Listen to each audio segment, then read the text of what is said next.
Over நைட்டே ஊற வச்சாச்சு. சுண்டல் வந்து ஒரு முழுகிற அளவுக்கு கொஞ்சம் தான் தண்ணி ஊற்றணும். ஒரு விசில் விட்டுட்டு ஸ்லோவில் ஒரு விசில் விட்டுட்டு ஆஃப் பண்ணிடணும். எண்ணெய் ஊற்றியாச்சு. கடுகு பொரிஞ்சதுக்கப்புறம் கடலைப்பருப்பு உளுத்தம்பருப்பு போட்டுட்டு அடுத்தது போட்டுக்கலாம்.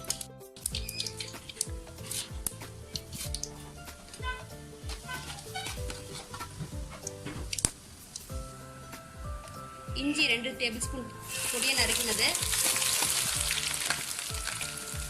பூண்டு ஒரு 10 பூண்டு இடிச்சு வச்சது, இதெல்லாம் நல்லா இடிச்சுக்கோங்க.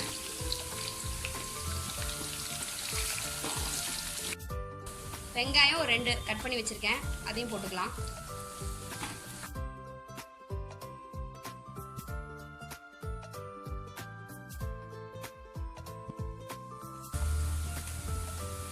ஒரு 1/2 டீஸ்பூன் மஞ்சள் பொடி போட்டுக்கலாம்.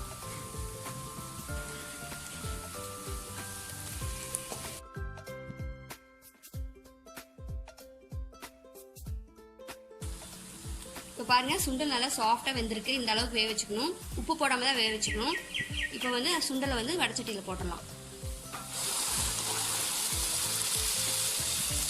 இந்த தண்ணியோட தான் நம்ம போடணும். இப்போ தேவையான அளவு உப்பு போட்டுக்கலாம்.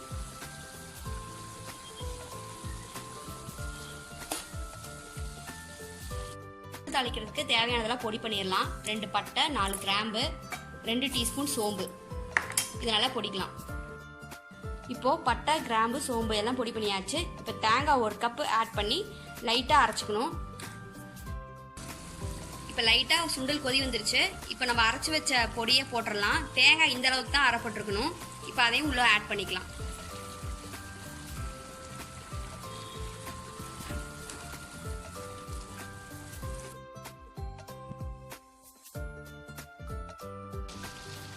மசாலா போட்டதுக்கப்புறம் 5 நிமிஷம் இல்லை ஒரு 20 நிமிஷம் ஸ்லோலியே அப்படியே வேக விட்டுறணும். அப்படியே அப்போ தான் வந்து உப்பு காரம் எல்லாம் பிடிக்கும் சுண்டலில்.